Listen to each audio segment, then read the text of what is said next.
What if the calm you're searching for isn't complicated, but hidden in 7 simple practices you can start today?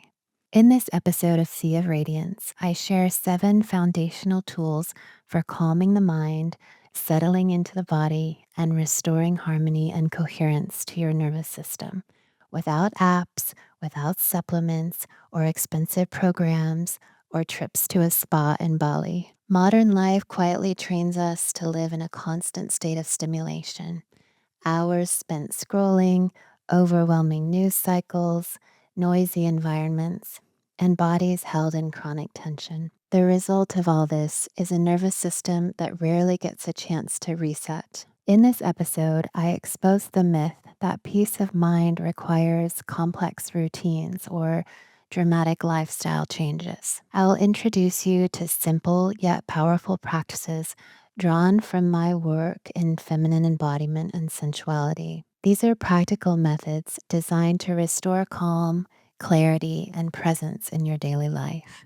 You'll discover tools that range from breathwork and intentional sensory environment design to movement, nature immersion, and the profound healing power of touch. You'll want to stick around to the end because this episode culminates in a deeper exploration of something most people overlook when searching for inner peace, and that is your vocation, your soul's calling. I explain how ignoring that inner summons can quietly fuel anxiety and restlessness, while aligning with it can transform how you experience purpose, fulfillment, and serenity. Whether you're overwhelmed by digital noise, craving a deeper sense of embodiment, or seeking a grounded path back to yourself, this episode offers you a practical place to begin. Enjoy.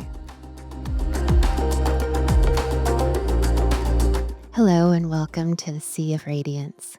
In this episode, I will give you 7 tools that are absolutely free and super effective, proven ways to help you calm your mind, settle into your body, and soothe your energy. They'll help you find harmony and serenity in your daily life. They're very practical, easy tools to implement. In my methods of feminine embodiment, these tools for calming down and finding some peace are foundational. They are level 1 fundamentals. They're simple, yet they're very profound. And they're very useful and practical for anyone, male or female, who needs more peace of mind. I promise you they will enrich and change your life if you implement them. And so take the ones that are useful for you. And just so you know, I've saved the one that really packs a punch on all levels for the end. So stay tuned. Let's dive in. My first calming tool begins with noticing throughout the day where you are tensing, clenching, gripping in your body. Common areas are in the jaw, in the shoulders, and in your pelvic area, like your rear end or the entire pelvic area. Periodically throughout the day, notice where you're holding, clenching, gripping, and also notice how you're breathing. Is your breath shallow, just up in the chest? Are you holding your breath? And several times a day when you remember, notice that, and then consciously relax the tense areas while breathing in this pattern. It's a 4-4-6-4 pattern. So in through your nose for 4 counts, suspend the breath for 4, out through the mouth for 6 counts, and then suspend the breath out for 4. So 4-4-6-4. If you repeat this pattern multiple times during the day, it can be for like 1 to 3 minutes each time while you're relaxing those places that you're holding tension in your body.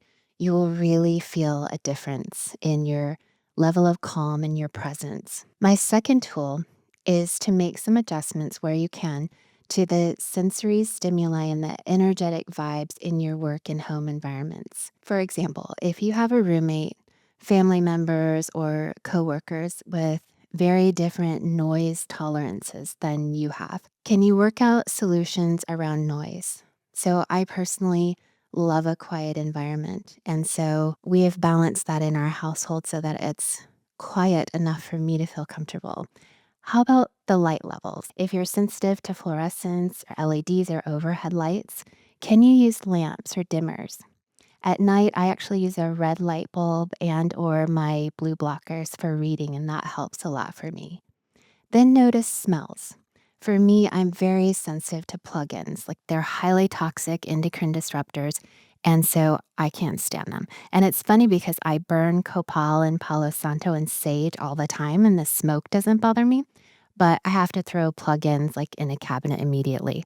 Like if they're in a house I'm renting, I have to get rid of them. So pay attention to your personal sensory sensitivities and modify your home and work environments where you can so they feel serene and comfortable for you. In particular, I would say pay attention to your room and play around with outfitting it like a sanctuary of peace for you. My third tool for creating more calm in your life is to actually take a hiatus from social media and news sources. First, it's good to clock your average daily time that you spend on Instagram or TikTok or the news, whatever your preferred outlets are, and write it down. Like today, write it down before paying attention to it changes it. Write down your average hours. And I suggest a full week break, longer if you can do it, but definitely a full week.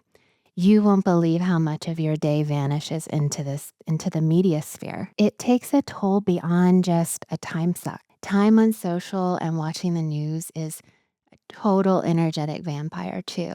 When you sit absorbing all sorts of images and simulated realities, as well as, the horrendous flashes of events around the world, you take that energy and absorb it. And then generally we're just sitting there, with this input coming in, like stewing in that energy. And that energy from talking heads, many of whom today are not even actual humans, enters your eyes, enters your ears, enters your thoughts, and your energetic field. I would ask you to notice if you ever feel better after watching the news or going on a social media binge. I guarantee you that implementing these calming tools during the hours that you free up on your week-long social media break or longer will make a remarkable difference in your nervous system. My fourth tool is a nourishing replacement to fill some of that free time that you'll have during your break from news and social media. And it is simply to go outside. It's winter here as I record this, but I still prescribe time outdoors, preferably walking for an hour in a natural environment every day. This is just an incomparable tool for finding your peace. It's not the same as working out in a gym. I mean, I definitely recommend doing hard workouts as well, but nature herself is the true balm for the spirit, and walking for the exercise aspect is the icing, but nature is the true medicine. I also recommend grounding as healing for the nervous system. As an example, during the year of semi-lockdown in 2020, I would often go for walks for about an hour or more, and then I would end up lying in the grass by a creek under a big spruce tree. And I would just be looking up at the sky and following my breath. I would be lying on the ground and gazing up at the open sky, which was so healing for me during such a confusing, difficult time. So if you live near a park, a green space, hiking trails, the ocean or the sea, creek like I do, or a river, incorporate daily walks and unstructured time just lying on the ground or swimming in natural bodies of water as often as you can. The fifth tool is moving your body to release anxiety and emotions. This sounds so simple, and it is, yet it's rapidly effective. In about 10 minutes, you can move overwhelming emotions through your body by simply moving to music. So to do this uninterrupted, choose a few songs ahead of time. Generally, I pick like 3 to 5, and that's plenty, that really vibe with the feeling or the emotion that's moving through you. For example, when I'm angry, I play something like Rage Against the Machine or, something similar. And I kick and punch either my pillows, or we have that Bob guy that my son used to use for Muay Thai, or even just air, kicking and punching the air. And you can vocalize, you can shout. I'm telling you, it just feels so cathartic to get it out in that way. And usually it happens very quickly. And then afterwards, I like to lie down and listen to some instrumental music to settle back down. And that calm after the storm of allowing emotion to just move through you feels especially relaxing. So I'll put a few playlists on the Sea of Radiance Spotify profile with songs for you guys to rage or chill or just cry to. And the sixth tool is to give and receive touch. I find it so soothing and nurturing for me to give and receive touch of varying kinds from different people, as well as from animals. For example, when our golden retriever died last year, I missed petting her and hugging her so deeply. I couldn't pet another golden retriever for many months afterwards without tearing up. And I also missed living with horses. I grew up on a ranch where we had horses, and they are also so special to me. So if you crave petting animals and they bring you calm, look into local places where you can spend time with them. Maybe a place where you can just groom horses or a shelter for dogs. If you relax deeply during massages, I recommend receiving them as frequently as you can. Something that I offer is a form of body work in warm pools or hot springs called Watsu. And many people find that blissfully relaxing. It's essentially facilitated gentle stretching and light massage and shiatsu work while you're being floated passively in warm water. So you may want to see if that's available in your area. And my seventh tool is one that is shaping all areas of your life, either consciously or subconsciously, either by supporting your sense of wholeness and purposefulness, or by contributing mightily to your feeling of restlessness and perhaps depression and anxiety. And if you resist this, if you are currently resisting it, you are feeling it. And that is your vocation. So I'm going to speak to you on a deeper level here to say that your vocation is your soul's calling. The word vocation comes from the Latin, meaning a calling or a summons, and generally it refers to a spiritual or a divine beckoning to serve your ultimate role in your life. This may or may not have any correlation to the work that you do to pay your bills, but it is the gift and responsibility that you came here to carry out in this life. So if your work is not serving this deeper purpose, you now have recovered time from that was previously usurped by your phone and social media in which to explore your vocation, your soul's calling. You'll know whether or not you're in service to it by the degree to which you feel fulfilled, whole, and content. During the period when I wasn't living my personal vocation, which, by the way, can evolve and change over time, I literally felt like a caged animal and I wanted to run screaming out of my skin.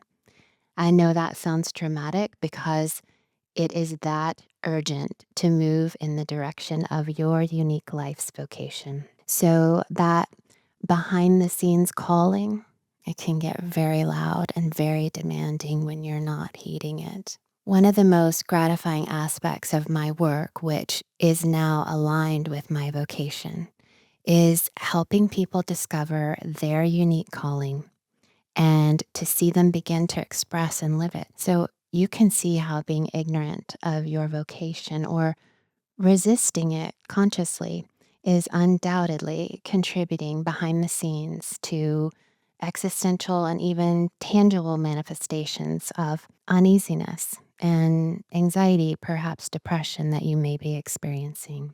The voice of the call of your vocation will continue to grow louder and it'll try to get your attention because your unique vocation is needed and valuable. Your life will change indelibly and significantly when you pay attention to the call that beckons you. I promise. I hope these foundational tools are helpful to you as you initiate changes in your life to protect your serenity and your peace of mind. I would love to hear which ones you implement in your life and how they shift your perception of calm and purposefulness. In the next episode, I will offer you the next level of feminine embodiment and sensuality tools that are experiential as well as reflective on the great mysteries of being a woman. See you there.